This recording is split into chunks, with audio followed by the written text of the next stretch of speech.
Hello everyone, welcome to Study and Stuff, and today we are starting Geography class 7th, chapter 7, Human Environment. This is part 1 of this chapter. This is presented by me Harpreet Singh. Topics जो इस video में हम cover करने वाले हैं वो हैं ये. सो ह्यूमन सेटलमेंट्स क्या होती हैं इसके बारे में हम बेसिक पढ़ेंगे. व्हाट इज अ साइट हम इसके बारे में पढ़ेंगे. Different types of human settlement and their patterns. तो डिफरेंट टाइप्स में हम रूरल सेटलमेंट्स पढ़ेंगे, अर्बन सेटलमेंट्स पढ़ेंगे और उसके वेरियस कौन कौन से पैटर्न्स हो सकते हैं उसके बारे में भी हम पढ़ेंगे. तो चलिए शुरू करते हैं. So our first topic is human settlements. हम लोग जब भी रहते हैं तो ग्रुप में रहते हैं और लोगों के साथ रहते हैं. ठीक है, अकेले सर्वाइव नहीं कर सकते, वी आर सोशल एनिमल्स. तो जब भी हम किसी प्लेस पे रहना शुरू करते हैं तो एक अकेला पर्सन एक जगह पे नहीं रहता, बहुत सारे लोग इकट्ठे होकर किसी जगह पे घर बनाते हैं. ठीक है, और जब बहुत सारे लोग एक साथ रहते हैं तो उन प्लेसेस को हम बोलते हैं ह्यूमन सेटलमेंट्स. तो ह्यूमन तो हम हैं और सेटलमेंट्स क्या होती हैं? Settlements are places where people build their home. जहां पे लोग अपना घर बनाते हैं उन जगहों को हम लोग बोलते हैं सेटलमेंट्स. ठीक है, अब देखो अर्ली ह्यूमन बीइंग जब होते थे, जब शुरू शुरू में हम लोग जंगल में रहा करते थे. ठीक है, ये सिविलाइजेशंस नहीं बनी थी, पढ़ाई लिखाई नहीं करते थे, हम लोग जंगलों में रहते थे. तो उस टाइम पे हम लोग कैसे रहते थे? उस टाइम पे हम लोग ट्रीज के ऊपर रहते थे क्योंकि नीचे जंगली जानवर हैं, बहुत तरह के जानवर हैं. तो हम लोग ट्रीज पे रहते थे. उसके अलावा नेचुरली जो केव्स होंगी, जो गुफाएं बनी होंगी, हम वहां पे रहते थे. लेकिन धीरे धीरे जब हम लोगों ने क्रॉप्स लगाना शुरू कर दिया, ठीक है, we started to grow crops, तो फिर एक जगह पे रहना हमारे लिए जरूरी हो गया. ठीक है, it became necessary to have a permanent home. अगर हम एक जगह पे नहीं रहेंगे तो वो क्रॉप्स की देखभाल कौन करेगा? मान लो आपने कोई गेहूं लगाई है, चावल लगाए हैं किसी प्लेस में, तो उसको ग्रो करने में टाइम लगेगा ना, 3 महीने, 4 महीने, 5 महीने लगेंगे. तो आपको एक जगह पे तो रहना ही पड़ेगा ना उसकी देखभाल के लिए भी. सो इस तरह से हम लोगों ने परमानेंट रहना स्टार्ट किया. पहले हम लोग घूमते रहते थे, कोई फ्रूट्स या फिर एनिमल्स के पीछे जा रहे हैं हम लोग, तो एक जगह से दूसरी जगह ट्रैवल करते रहते थे. उस टाइम पे हम लोग जो जहां जो मिल गया, जैसे आप किसी नए प्लेस में गए हैं, वहां पे कुछ नए ट्रीज हैं तो आप ट्रीज के ऊपर रहना शुरू कर दोगे, या फिर आप कहीं पे जाओगे तो केव्स ढूंढोगे, गुफाएं ढूंढोगे, जो मिल गई वहां पे रहना शुरू कर दिया. अब देखो जो सेटलमेंट्स हैं वो कहां पे बनानी शुरू करी जब हम लोगों ने शुरू करी. The settlements grew near the river valleys. तो रिवर के आसपास हमने रहना स्टार्ट किया. देखो water was available and land was fertile. तो देखो जहां पे वाटर है, रिवर के आसपास वाला जो रीजन होता है, एक तो फर्टाइल होगी, एक वाटर की जरूरत पड़ती है हम लोगों को भी, तो हमने वहां पे रहना स्टार्ट किया. With the development of trade, commerce and manufacturing, human settlements became larger. अब देखो धीरे धीरे हम लोगों ने ट्रेड स्टार्ट किया, व्यापार करना शुरू किया, फिर एक जगह से दूसरी जगह भी ट्रैवल करना स्टार्ट किया हम लोगों ने. ठीक है, और फिर मैन्युफैक्चरिंग, नए नए गुड्स, नए नए सामान बनाने और बेचने शुरू कर दिए. जब हमने ये चीजें शुरू करी हैं तो उसके बाद ह्यूमन सेटलमेंट्स बढ़नी शुरू हो गई हैं. ठीक है, जिस जिस तरह की एक्टिविटीज इंक्रीज होती हैं, जैसे पहले सिर्फ एग्रीकल्चर प्रैक्टिस करते थे तो विलेजेस में रहते थे, धीरे धीरे मैन्युफैक्चरिंग स्टार्ट हुआ, ट्रेड स्टार्ट हुआ, तो शहरों में रहना स्टार्ट कर दिया, टाउन्स में रहना स्टार्ट कर दिया. Settlements flourished and civilisations developed. तो जैसे छोटी छोटी सेटलमेंट्स थी वो ग्रो करना स्टार्ट हुई और फिर उन्होंने फ्लरिश करना स्टार्ट किया, वो बहुत ज्यादा ग्रो कर गई. तो इसी तरह से सिविलाइजेशंस बननी स्टार्ट हुई, बड़ी बड़ी सभ्यताएं बनी. तो देखो कौन कौन सी सभ्यताएं हैं. देखो famous civilisations grew along the banks of rivers. अब देखो इंडस रिवर है तो इसके आसपास कौन सी सिविलाइजेशन ने ग्रो किया? तो यहाँ पे इंडस वैली सिविलाइजेशन, जिसे हम हड़प्पा सिविलाइजेशन भी कहते हैं, तो वो वहां पे डेवलप हुई. अब टिग्रिस और यूफ्रेट रिवर है तो यहाँ पे मेसोपोटामिया डेवलप हुई, नाइल, यहाँ पे इजिप्शियन सिविलाइजेशन, ऐसे ही वांग ही है या फिर यांगजी कहते हैं, तो इन रिवर्स के आसपास चाइनीज सिविलाइजेशन डेवलप हुई. तो ऐसे जो भी आप बड़ी बड़ी सिविलाइजेशंस देखोगे वो सारी की सारी रिवर्स के आसपास ही डेवलप हुई हैं. What is the site? अब ये साइट क्या चीज है? देखो the place where a building और settlement develops is called a site. किसी प्लेस पे, कोई पर्टिकुलर प्लेस है जहां पे हम कोई बिल्डिंग कंस्ट्रक्ट करते हैं या फिर हम कोई सेटलमेंट या कोई गांव बसाने की कोशिश करते हैं, उस प्लेस को हम बोलते हैं साइट. ठीक है, देखो the natural conditions for selection of an ideal sites are. तो यहाँ पे ये कंडीशंस कुछ गिवन है कि नेचुरली कौन सी अच्छी कंडीशंस हैं, एक अच्छी साइट कह सकते हैं हम उसको जहां पे सेटलमेंट बसाई जा सकती है. तो देखो आपको घर बनाना है तो आप कहीं भी तो नहीं बना सकते ना. आप कहीं डेजर्ट के बीच में हर तरफ सैंड ही सैंड है और आपने जाके अपनी झोपड़ी बना दी वहां पे, तो इट्स नॉट पॉसिबल. आपको बहुत सारी चीजें भी तो चाहिए, आपको बहुत सारी चीजें देखनी होती है. जैसे आपको फेवरेबल क्लाइमेट देखना होता है, मतलब क्लाइमेट क्या फेवरेबल है हमारे लिए. अब डेजर्ट के बीच में आपने घर बना दिया, इतनी गर्मी में कैसे रहोगे? बहुत ज्यादा गर्मी हो जाएगी. ठीक है, तो और अगर आप पहाड़ों के ऊपर चले जाओ, कहीं पे आप पोलर रीजन में चले गए जहां पे आइस ही आइस है, तो वहां पे भी आप कैसे रहोगे? तो आपको फेवरेबल क्लाइमेट देखना पड़ता है कि आपके लिए क्लाइमेट कौन सा अच्छा है। तो आप एक ऐसा प्लेस चूज करते हो जहां पे एक मॉडरेट क्लाइमेट होता है, ना बहुत ज्यादा सर्दी होती है ना बहुत ज्यादा गर्मी होती है।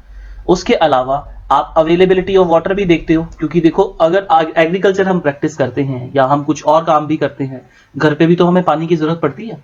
अब आप ऐसी जगह प्लेस ले लोगे जहां पे पानी नहीं है, तो सर्वाइव कैसे करोगे? तो वाटर भी होना बहुत जरूरी है। उसके अलावा सूटेबल लैंड, मोस्टली लोग प्लेन रीजन्स में रहना पसंद करते हैं। अब सूटेबल है, अब जैसे आप माउंटेन्स पे रहना स्टार्ट कर दो तो बहुत टफ हो जाएगा आपके लिए माउंटेन्स पे रहना। ऐसे आप प्लेटूज पे रहना स्टार्ट कर दो तो वो भी काफी टफ हो जाएगा। तो प्रेफर किया जाता है कि प्लेन रीजन में रहा जाए। प्लेन रीजन में रह के आपको बहुत सारे बेनिफिट्स होते हैं, हर चीज आसानी से मिल जाती है, ट्रांसपोर्टेशन ईजी हो जाता है, लैंड बिल्कुल सीधी होती है, आप घर बना सकते हो, आप और बिल्डिंग्स कंस्ट्रक्ट कर सकते हो। तो काफी सारी फैसिलिटीज हमें प्लेन रीजन में इजीली अवेलेबल हो जाती हैं। उसके अलावा फर्टाइल लैंड तो होनी ही चाहिए। अब देखो खाने के बिना भी तो हम रह नहीं सकते हैं, चाहे हम कुछ भी खाएंगे, ठीक है। आप ग्रो नहीं करोगे लेकिन कहीं से तो खाओगे ना, मार्केट से सब्जी खरीद के खाओगे, ग्रेन्स खरीद के खाओगे। तो आप फर्टाइल रीजन के पास रहोगे तो वो फूड चीजें अवेलेबल इजीली अवेलेबल हो जाएंगी आपको। तो ये बहुत इंपॉर्टेंट है हमारे लिए। तो ये सारी कंडीशंस जब फुलफिल होंगी तो उसी प्लेस को हम बोलेंगे कि एक अच्छी साइट है सेटलमेंट बनाने के लिए। देखो सेटलमेंट का भी एक नेचर होता है, जैसे अगर आपको टेम्पररी किसी जगह पे रहना है तो आप टेम्पररी सेटलमेंट बनाते हो, अगर आपको परमानेंटली किसी प्लेस पे रहना है तो आप परमानेंट सेटलमेंट बनाते हो, ठीक है। So this is nature of settlement. अब देखो सेटलमेंट, टेम्पररी सेटलमेंट कौन सी होती है? Settlements occupied for a short time, बहुत शॉर्ट टाइम के लिए आपको वहां पे रहना होता है, ठीक है। और परमानेंट सेटलमेंट में क्या होता है? देखो in these settlements people build homes to live permanently at a particular place. किसी पर्टिकुलर प्लेस में लोग परमानेंट रहने के लिए वहां पे घर बनाते हैं, तो इसको हम परमानेंट सेटलमेंट बोलेंगे। अब देखो टेम्पररी सेटलमेंट में किस तरह के लोग रहते हैं? देखो जो लोग डीप फॉरेस्ट में रहते हैं, ठीक है, हॉट एंड कोल्ड डेजर्ट्स में रहते हैं, या फिर कहीं बहुत ज्यादा हाई माउंटेन्स वाले रीजन में रहते हैं, ठीक है, तो वो लोग टेम्पररी सेटलमेंट बनाते हैं। और वो किस तरह का ऑक्यूपेशन प्रैक्टिस करते हैं? देखो वो प्रैक्टिस करते हैं हंटिंग, गैदरिंग या फिर शिफ्टिंग कल्टीवेशन प्रैक्टिस करते हैं वो, और या फिर ट्रांसह्यूमेंस प्रैक्टिस करते हैं। और जो परमानेंट सेटलमेंट बनाते हैं वो लोग मॉडर्न ऑक्यूपेशंस प्रैक्टिस करते हैं, जैसे कोई इंजीनियर है, कोई डॉक्टर है, हम किसी जॉब में जाते हैं, किसी फैक्ट्री में वर्क करते हैं, या फिर हम कोई और ट्रेड करते हैं, हमारी कोई शॉप है। तो इस तरह की जो मॉडर्न ऑक्यूपेशंस हैं, जो मॉडर्न काम है, वो जो प्रैक्टिस करते हैं वो लोग परमानेंट सेटलमेंट में रहते हैं। अब ये ट्रांसह्यूमेंस क्या होता है इसको हम देख लेते हैं। देखो ट्रांसह्यूमेंस क्या होता है? It is a seasonal movement of people. मतलब सीजन के अकॉर्डिंग लोग मूव करते हैं, लेकिन वो क्यों मूव करते हैं? देखो देखो people who rear animals move in search of new pastures according to changes in seasons. देखो मैं हिमाचल में रहता हूं, और हिमाचल के अगर आप नॉर्दर्न साइड में जाओ तो जैसे चंबा है, ऊपर लाहौल वाला रीजन पड़ता है, तो वहां पे जो लोग रहते हैं इतनी ऊपर हाइट में रहते हैं, तो वहां पे लोग सीजन के अकॉर्डिंग मूव करते हैं और ट्रांसह्यूमेंस प्रैक्टिस करते हैं। इसमें क्या होता है? They move in search of new pastures. तो पास्चर्स क्या होते हैं? बहुत बड़े बड़े हाई रीजन्स में भी बहुत बड़े बड़े ग्राउंड्स होते हैं जहां पे बहुत ही अच्छी ग्रास ग्रो करती है। तो ये एनिमल्स के लिए बहुत न्यूट्रिशियस होती है। तो देखो जब तो बहुत ज्यादा सर्दी हो रही है, बर्फ पड़ती है वहां पे, तो ऐसे में वो ग्रास अवेलेबल नहीं होती है। तो जब बहुत ज्यादा सर्दी हो जाती है तो ये लोग नीचे मूव करते हैं प्लेस में, ठीक है, हाई रीजन से लो रीजन की तरफ ये लोग मूव करते हैं। और फिर जैसे ही सर्दी कम हो जाती है, गर्मियां आ जाती हैं, तो ये लोग फिर से हाई रीजन्स की तरफ मूव कर जाते हैं सीजन के अकॉर्डिंग, क्योंकि समर सीजन में ही ये ग्रास ग्रो करती है। और जब बर्फ पड़ती है, जब ये ग्रास नहीं अवेलेबल होती, तो ये लोग नीचे प्लेन्स की तरफ आ जाते हैं, क्योंकि वहां पे फिर अवेलेबल होती है ग्रास। तो इस तरह से ये लोग मूव करते हैं। और जब ये प्लेन्स की तरफ आते हैं तो लोग इन लोगों से देसी घी खरीदते हैं, और कभी कभी एनिमल्स भी खरीद लेते हैं, गोट्स शीप्स वगैरह खरीद लेते हैं इनसे। और उसके अलावा कुछ लेदर के प्रोडक्ट्स होते हैं तो वो इनसे खरीद लेते हैं। तो इस तरह की ट्रेडिंग एक्टिविटीज भी साथ साथ चलती हैं। और जो इनको फॉडर चाहिए, खाना चाहिए इनके एनिमल्स के लिए, शीप के लिए, गोट के लिए, तो वो भी अवेलेबल हो जाता है। अब देखो टेम्परेरी सेटलमेंट्स किस तरह की हो सकती हैं। यहाँ पे आप देख सकते हो कि अगर आप हाई माउंटेन्स में जाते हो, आपने इस तरह से टेंट लगाया हुआ है, तो ये एक टेम्परेरी सेटलमेंट है। और जैसे रोड साइड पे बहुत सारे लोग रहते हैं, आप लोगों ने देखा होगा जब कहीं पे मेला लगता है, कोई फेयर्स होते हैं, तो मेले में क्या होता है, झूले वाले आते हैं और खिलौने वाले आते हैं। तो ये लोग क्या करते हैं? अब देखो इन लोगों को भी एक जगह से दूसरी जगह मूव करना पड़ता है। एक जगह पे मेला खत्म हुआ, किसी दूसरी जगह पे लगाना है, तो इनको भी मूव करना पड़ता है। तो ये लोग इस तरह से टेंट्स में रहते हैं और या फिर कोई होमलेस लोग हैं जिनके पास घर नहीं है अपना परमानेंट, तो वो लोग भी इस तरह रोड साइड पे या रिवर की साइड पे कहीं पे छोटी छोटी झुग्गियां बना के, ऐसे टेंट्स बना के वो रहना स्टार्ट कर देते हैं। तो ये भी जो टेंट्स हैं, ये लोग एक टेम्पररी सेटलमेंट में रह रहे हैं। उसके अलावा ये अमेरिका में बहुत फेमस है, इसे कैरवान बोलते हैं। इसमें क्या होता है, देखो आगे कार होती है, कार या जीप होगी आपकी, तो वो आगे लग जाएगी और पीछे ये ट्रॉली टाइप लगी होती है। और ये सिर्फ ऐसे डब्बा सा नहीं है, ये पूरा घर बना होता है अंदर। आप इसके अंदर एंटर करोगे तो बेड लगा होगा आपके सोने के लिए, चेयर्स लगी होंगी, किचन बनी होती है, अंदर वॉशरूम बना होता है।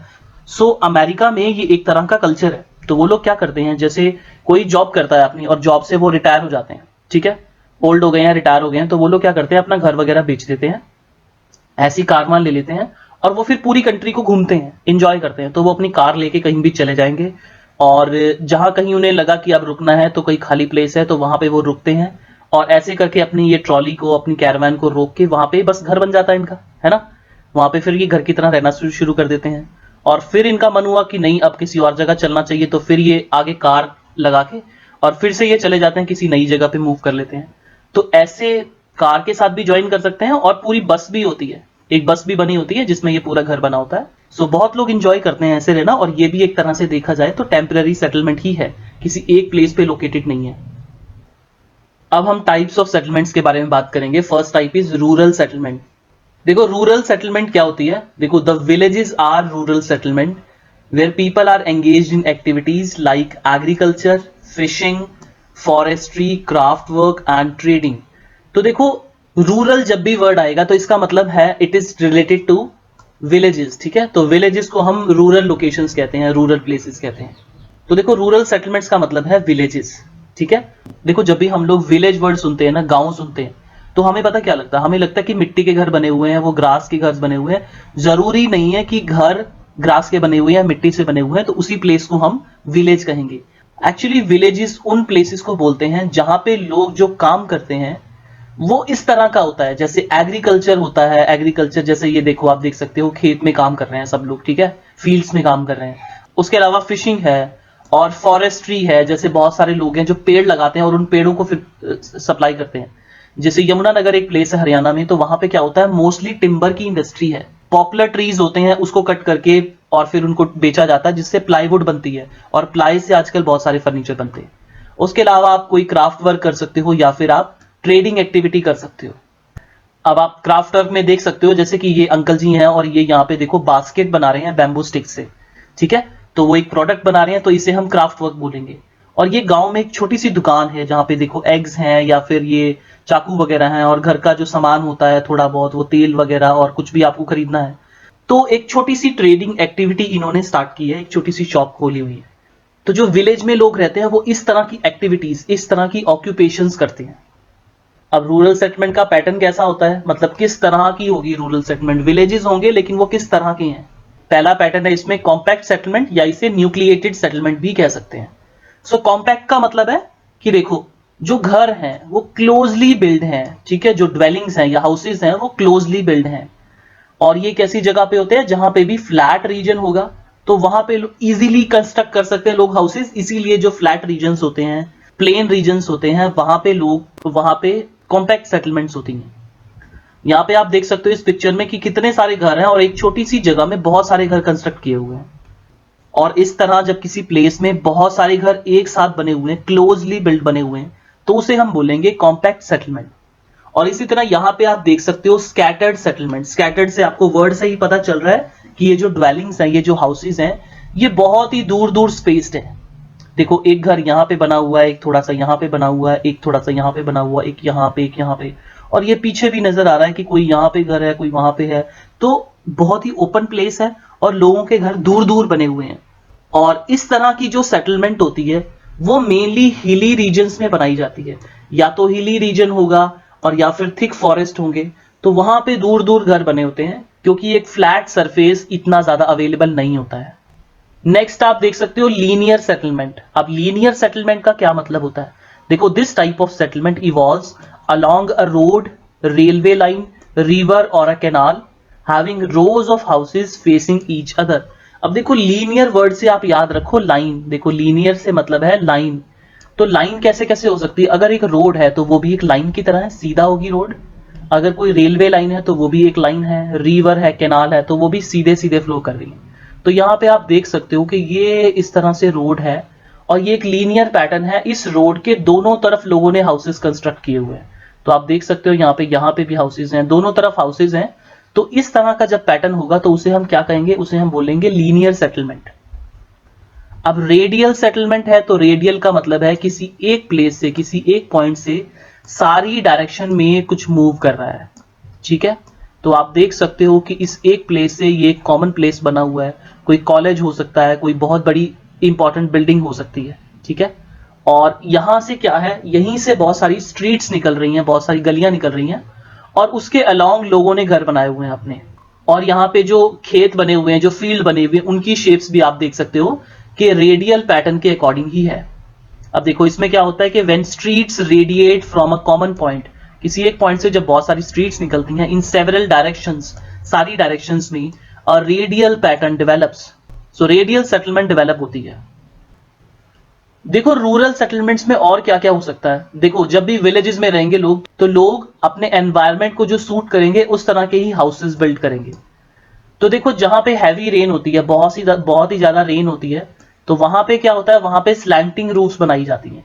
तो ये जैसे आप देख सकते हो यहाँ पे कि ये नीचे को स्लैंटिंग रूफ बनी हुई है। तो जब भी रेनफॉल होगी यहाँ पे तो वो क्या होगा, वो नीचे की तरफ अपने आप मूव कर जाएगी। रूफ के ऊपर पानी बिल्कुल भी रुकेगा नहीं। और जो हिली रीजन्स होते हैं जहां पे स्नोफॉल होती है, वहां पे भी स्लैंटिंग रूफ बनाई जाती है इस तरह से। उसके अलावा देखो जहां पे फ्लड्स आ जाते हैं बहुत ज्यादा, अब देखो ये प्लेसेस हैं, प्लेसेस वेयर वाटर एक्यूमुलेट्स, जहां पे पानी इकट्ठा हो जाता है बहुत ज्यादा। ठीक है, तो वहां पे लोग कैसे घर कंस्ट्रक्ट करते हैं, वहां पे लोग स्टिल्ट्स के ऊपर घर कंस्ट्रक्ट करते हैं। रेज्ड प्लेटफॉर्म्स होते हैं या फिर स्टिल्ट्स होती हैं। तो देखो या तो बहुत ऊंचा होगा प्लेटफॉर्म, ठीक है, या फिर ऐसे स्टिल्ट्स, ये देख रहे हैं आप। तो इस तरह से ये जो डंडे वगैरह लगे हुए हैं, जैसे आप यहाँ पे देख सकते हो, इन्होंने ये पिलर्स छोड़े हुए हैं नीचे, क्योंकि जब भी फ्लडिंग होती होगी इस रीजन में, बहुत ज्यादा बारिश होती होगी, तो ये पूरा पानी भर जाता होगा ऊपर तक। इसीलिए इन लोगों ने रेज्ड प्लेटफॉर्म पे घर बनाया है। अब देखो जो लोग डेजर्ट वाले रीजन में रहते हैं तो वो लोग कैसे घर बनाते हैं, उन लोगों के इस तरह से मिट्टी के घर होते हैं। और ऐसे मिट्टी के सिर्फ सिंपल से घर नहीं होते, ये बहुत ही मोटी मोटी दीवारें होती हैं। देखो thick mud walled houses with thatched roofs. Thatched roofs होती हैं या तो ग्रास की बनी होती हैं, वैसे इन्होंने मिट्टी से ही बना दी है यहाँ पे, तो इस तरह की होती हैं। और लोकल मटेरियल इसमें यूज किया जाता है, जैसे स्टोन्स यूज करेंगे, मड यूज होगा, ठीक है, क्ले यूज होगी, स्ट्रॉज यूज होंगे। सो इस तरह की चीजें जो लोकली मिल जाती हैं वो यूज की जाती हैं ये घर कंस्ट्रक्ट करने में। ये मिट्टी की मोटी मोटी दीवारें होती हैं ताकि हीट अंदर ना आ पाए। अब हम बात करेंगे अर्बन सेटलमेंट्स के बारे में। तो देखो अर्बन सेटलमेंट्स का क्या मतलब होता है। जब भी अर्बन वर्ड आएगा तो इसका मतलब है कि हम शहरों की बात कर रहे हैं। देखो अर्बन सेटलमेंट क्या होती है, अर्बन सेटलमेंट होती है, देखो settlements in which most of the people are engaged in commerce, trade, industry और एडमिनिस्ट्रेशन। ठीक है, तो देखो अर्बन सेटलमेंट वो प्लेसेस होते हैं जहां पे लोग किस तरह की एक्टिविटीज करते हैं, मॉडर्न ऑक्यूपेशंस प्रैक्टिस करते हैं। जैसे कि वो कमर्स करेंगे, ट्रेड कर लेंगे, ठीक है, व्यापार करेंगे, कोई चीज को बेचेंगे, ठीक है, जैसे शॉप्स हो गई या फिर और भी बहुत सारी ट्रेडिंग होगी, वो इस तरह का काम करेंगे। या फिर इंडस्ट्री है, या तो आपकी अपनी इंडस्ट्री है, आप नई नई चीजें बनाते हो, गुड्स बनाते हो, जैसे कोई कार बनाता है, कोई टॉय बनाने की फैक्ट्री है, या फिर आप उस इंडस्ट्री में काम करते हो। और एडमिनिस्ट्रेशन है, जैसे आप कोई गवर्नमेंट जॉब करते हो या फिर आप स्कूल्स में जॉब करते हो, आप टीचर हो। इस तरह की जो ऑक्यूपेशंस होती हैं, जो लोग उसे प्रैक्टिस करते हैं, तो उस रीजन को, जिस रीजन में वो लोग रहते हैं, उसे अर्बन सेटलमेंट कहा जाता है। ठीक है, अब देखो टाउन्स है, तो यहाँ पे आप देख सकते हो एक टाउन है छोटा सा, और यहाँ पे एक बहुत बड़ा शहर है। तो टाउन्स तो छोटे होते हैं, विलेजेस से थोड़े से बड़े होंगे, लेकिन बहुत बड़ी सिटीज की तरह नहीं होते हैं, थोड़े से छोटे होते हैं। और सिटीज होती हैं जहां पे बहुत ही ज्यादा अर्बन सेटलमेंट्स होती हैं। अब आप यहाँ पे देख सकते हो, आप काउंट भी नहीं कर पा रहे हो कितनी सारी बिल्डिंग्स नजर आ रही है यहाँ पे, है ना। अब देखो जो सिटीज हैं, अर्बन सेटलमेंट्स हैं, वो बहुत बड़ी होती हैं, they are much bigger in size, और उनकी पॉपुलेशन भी बहुत ज्यादा होती है। और उनका स्ट्रक्चर कैसा होगा, वो बहुत ज्यादा कॉम्पैक्ट होती हैं। जैसे हमने कॉम्पैक्ट सेटलमेंट के केस में देखा था कि ये देखो घर बहुत पास पास बने हुए थे, इसी तरह शहरों में तो जगह ही नहीं होती रहने की, बहुत ही कंजेस्टेड होता है, बहुत ही कॉम्पैक्ट होता है। ठीक है, एक घर बना हुआ है और साथ में ही दूसरा घर है, छोटी छोटी गलियां हैं तो हैं, अदरवाइज साथ साथ घर बने होते हैं बहुत सारे। और वहां पे फैसिलिटीज बहुत सारी होती हैं। देखो there is abundance of facilities like colleges, banks, hospitals, entertainment centre, shopping complexes, schools etcetera. तो ये जो बहुत सारी फैसिलिटीज होती हैं, मॉडर्न फैसिलिटीज, जैसे कॉलेज हैं, बहुत सारे स्कूल्स हैं, बैंक्स हैं, या फिर अस्पताल हैं। एंटरटेनमेंट सेंटर में आपका क्या हो सकता है, कोई जू हो सकता है, या फिर आपको मूवी देखने जाना है तो मूवी हॉल, सिनेमा हॉल्स हो सकते हैं, या फिर कोई डिज्नीलैंड बना हुआ है, इस तरह की चीजें बनी हुई हैं। और शॉपिंग कॉम्प्लेक्सेस, बड़े बड़े मॉल्स बने हुए हैं। सो इस तरह की मॉडर्न फैसिलिटीज अर्बन सेटलमेंट्स में पाई जाती हैं। ये चीजें रूरल सेटलमेंट में नहीं होती, थोड़ी थोड़ी चीजें होती हैं, लेकिन सारी चीजें नहीं होती ऐसे। और जो अर्बन सेटलमेंट्स हैं उनके भी बहुत सारे टाइप्स होते हैं, लेकिन वो टाइप्स कैसे होते हैं, on the basis of their functions. तो जिस तरह का फंक्शन होगा उस तरह की अर्बन सेटलमेंट होगी। तो वन बाय वन हम अर्बन सेटलमेंट्स के भी पैटर्न्स देख लेते हैं। देखो, अर्बन सेटलमेंट्स में भी फर्स्ट टाइप के जो प्लेसेस होते हैं उनको हम बोलते हैं एडमिनिस्ट्रेटिव टाउन्स। देखो, एडमिनिस्ट्रेशन होता है जिस रीजन में गवर्नमेंट के ऑफिसेज होते हैं, तो उसे आप एडमिनिस्ट्रेटिव टाउन्स कहोगे। तो देखो, ये सेंटर्स होते हैं या फिर कैपिटल्स होती हैं प्रोविंसेस की, जिसे हम इंडिया में स्टेट्स कहते हैं, या फिर डिस्ट्रिक्ट का सेंटर होगा, डिस्ट्रिक्ट का हेड होगा, कैपिटल्स होंगी। उसके अलावा कैपिटल सिटीज होती हैं, किसी कंट्री की कैपिटल सिटीज हो सकती हैं। ठीक है, जैसे वॉशिंगटन डीसी है तो वॉशिंगटन डीसी अमेरिका की, यूएस की कैपिटल है। कैनबेरा कनाडा की कैपिटल है, जैसे हमारी इंडिया की है तो न्यू दिल्ली है। तो इस तरह से जो कैपिटल्स होती हैं तो उन्हें हम बोलते हैं एडमिनिस्ट्रेटिव टाउन्स, जहां पे गवर्नमेंट के ऑफिसेज होते हैं। उसके अलावा डिफेंस टाउन्स भी होते हैं बहुत सारे, जैसे यहाँ पे आप देख सकते हो पिक्चर में कैंटोनमेंट बोर्ड है अंबाला कैंट का। ठीक है, तो ये वो प्लेसेस होते हैं जहां पे मिलिट्री रहती है, तो जहां पे हमारी कंट्री की मिलिट्री पोस्टेड रहती है। ठीक है, जैसे जलंधर कैंट है, अंबाला कैंट है, तो ये वो प्लेसेस हैं जो मिलिट्री एक्टिविटीज के सेंटर हैं। तो यहाँ पे मिलिट्री पोस्टेड रहती है, और जैसे ही कंट्री में आगे बॉर्डर्स पे मूव करना होता है तो इस प्लेसेस से वो मूव करते हैं।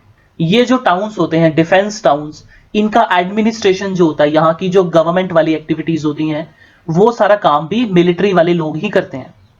नेक्स्ट हम बात कर रहे हैं कल्चरल टाउन्स की। यहाँ पे आप देख सकते हो मुस्लिम्स का एक फेमस पिलग्रिमेज है जिसे मेक्का बोलते हैं, या फिर काबा इस प्लेस को बोलते हैं।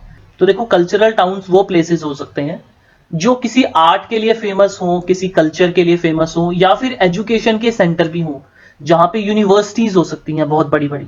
जैसे शांति निकेतन प्लेस है इंडिया में, रविंद्रनाथ टैगोर जी जो थे, उन्होंने ये प्लेस शुरू किया था, शांति निकेतन। और यहाँ ये एजुकेशन सेंटर भी है, कल्चर का सेंटर भी है, बहुत सारी कल्चरल एक्टिविटीज भी होती हैं, बहुत सारी लिटरेचर वाली एक्टिविटीज भी यहाँ पे होती हैं। उसी तरह जैसे यूके है, लंदन है, तो वहां पे ऑक्सफोर्ड है या फिर कैम्ब्रिज यूनिवर्सिटी है। तो ये छोटे छोटे टाउन्स ही हैं पूरे के पूरे, जहां पे ये एजुकेशन रिलेटेड एक्टिविटीज होती हैं। यूनिवर्सिटी भी है और साथ में बड़ी बड़ी लाइब्रेरीज हैं, और उसके अलावा और जो बहुत बड़े बड़े म्यूजियम्स हैं, वो सारी चीजें भी इन टाउन्स में है। तो इन्होंने सेंटर्स बना दिए हैं एजुकेशन से जुड़े हुए। उसके अलावा रिलीजियस सेंटर्स भी हो सकते हैं, जैसे अमृतसर है, उसके अलावा जेरूसलम है। तो अमृतसर सिखों के लिए बहुत फेमस है, जेरूसलम है तो वो क्रिश्चियंस के लिए और ज्यूज के लिए एक पिलग्रिमेज सेंटर है। इसी तरह अयोध्या है तो वो हिंदूज के लिए है, मेक्का है तो वो मुस्लिम्स के लिए है। तो इस तरह के जो टाउन्स हैं, इस तरह की जो सिटीज हैं, उन्हें हम कल्चरल टाउन्स कहते हैं। उसके अलावा इंडस्ट्रियल टाउन्स भी हो सकते हैं। देखो, इंडस्ट्रियल टाउन्स वो होंगे जो इंडस्ट्रीज के लिए बहुत फेमस हैं। बड़ी बड़ी इंडस्ट्रीज होती हैं यहाँ पे, जहां पे किसी भी तरह की कोई मैन्युफैक्चरिंग इंडस्ट्रीज होती हैं। जैसे दुर्गापुर है वेस्ट बंगाल में, तो ये iron and steel industry, plus वहां पे कोल भी बहुत सारा मिलता है, तो वो उसके लिए बहुत फेमस है। और same iron and steel industry और कोल के लिए फेमस है पिट्सबर्ग है यूएसए में, तो ये बहुत फेमस प्लेस है। उसके अलावा ओसाका है जापान में, ये इंडस्ट्रियल हब है। तो जो इस तरह के प्लेसेस होंगे ना, जहां पे एक सेलेक्टेड टाउन्स है और वहां पे इंडस्ट्री रिलेटेड ही काम होता है, तो उन प्लेसेस को हम लोग इंडस्ट्रियल टाउन्स कहते हैं। Next type is market towns. अब देखो, मार्केट टाउन्स क्या होते हैं। देखो, it is a meeting point for exchange of goods and services. कोई एक प्लेस होता है जहां पे बहुत सारे गुड्स और सर्विसेज प्रोवाइड की जाती हैं, तो उसको आप मार्केट टाउन कह सकते हो। उसके अलावा they also perform function of distribution and collection points. तो देखो, डिस्ट्रीब्यूशन भी होता है वहां से और कलेक्शन पॉइंट्स भी होते हैं वो, तो इन प्लेसेस को हम मार्केट टाउन कहते हैं। तो ये कुछ एग्जांपल आप देख सकते हो, बर्धमान है वेस्ट बंगाल में, उसके अलावा विनीपेग है कनाडा में, और शिकागो है यूएस में। और इसके अलावा भी बहुत सारे प्लेसेस हैं। जैसे आप दिल्ली में देखो, तो दिल्ली में आपको अलग अलग मार्केट्स मिल जाएंगे बड़े बड़े। ठीक है, जैसे कोई गारमेंट्स की मार्केट है अलग से बहुत, तो फिर गारमेंट ही गारमेंट है, हर तरह के वहां पे गारमेंट्स हैं। कोई शूज की मार्केट है, और कोई फिर किसी स्पोर्ट्स गुड्स की मार्केट है बहुत बड़ी बड़ी।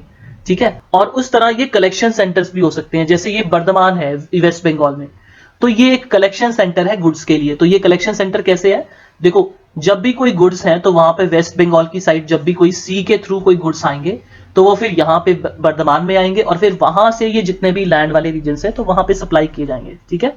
उसी तरह मुंबई में भी बहुत सारे गुड्स आते हैं, जैसे हमने कोई फॉरेन कंट्री से कोई प्रोडक्ट मंगवाया तो वो पहले मुंबई में आएगा, फिर वहां से वो बड़े बड़े जो और हब्स हैं वहां पे जाएगा, जैसे दिल्ली है, उसके अलावा अंबाला हब है। तो अंबाला में बहुत सारे, जब भी आप कोई अमेजोन वगैरह पे सामान मंगवाते हो, अगर आप ऊपर नॉर्थ इंडिया में रहते हो तो आप देखना कि दिल्ली में आएगा और दिल्ली के बाद वो अंबाला में आएगा और बाकी जितने भी प्लेसेस में उसको जाना है फिर वो अंबाला से होकर जाएगा, ठीक है। तो जैसे यहाँ पे हमने देखा था कि ये डिस्ट्रीब्यूशन एंड कलेक्शन पॉइंट्स भी होते हैं, तो ये इस तरह के प्लेसेस होते हैं जहां से डिस्ट्रीब्यूट भी होते हैं गुड्स और यहां से कलेक्ट भी होते हैं। अब देखो पोर्ट टाउन है तो ये बहुत ही सिंपल है। पोर्ट टाउन्स कौन से होते हैं? जो सी के पास होते हैं, जैसे आप मुंबई पोर्ट यहाँ पे देख सकते हो, इंडिया गेट भी है यहाँ पे और ये ताज होटल भी है यहाँ पे, है ना। अब देखो ये टाउन्स होते हैं जो डेवलप होते हैं किसी पोर्ट के अराउंड या किसी हार्बर के अराउंड, ठीक है। और ये important trading and distribution centres भी हो सकते हैं। हमने अभी बात की ना कि डिस्ट्रीब्यूशन कैसे होता है, कोई चीज फॉरेन से आएगी तो वो बड़ी बड़ी शिप्स में पहले मुंबई में आएगी, फिर वहां से सारे प्लेसेस में जाएगी। प्लस अगर आपको कोई ट्रेड करना है, जैसे इंडिया का भी कोई प्रोडक्ट है उसको आपको कहीं दूसरी कंट्री में भेजना है तो यहीं से जाएगा, वो पोर्ट्स के थ्रू ही जाएगा। देखो कौन कौन से पोर्ट्स हैं हमारे फेमस, कोलकाता है, मुंबई है, जैसे न्यूयॉर्क भी है एक फेमस पोर्ट, और अमेरिका में न्यूयॉर्क है, जापान में टोक्यो है, तो ये बहुत फेमस पोर्ट्स हैं। तो इसी के साथ हमारा ये पार्ट 1 फिनिश होता है। बाकी सारे टॉपिक्स हम पार्ट 2 में करेंगे। तो मिलते हैं आपको पार्ट 2 में, तब तक के लिए take care and bye bye. Subscribe कीजिए हमारे चैनल को और नए नोटिफिकेशंस पाने के लिए बेल आइकन को प्रेस कर दीजिए।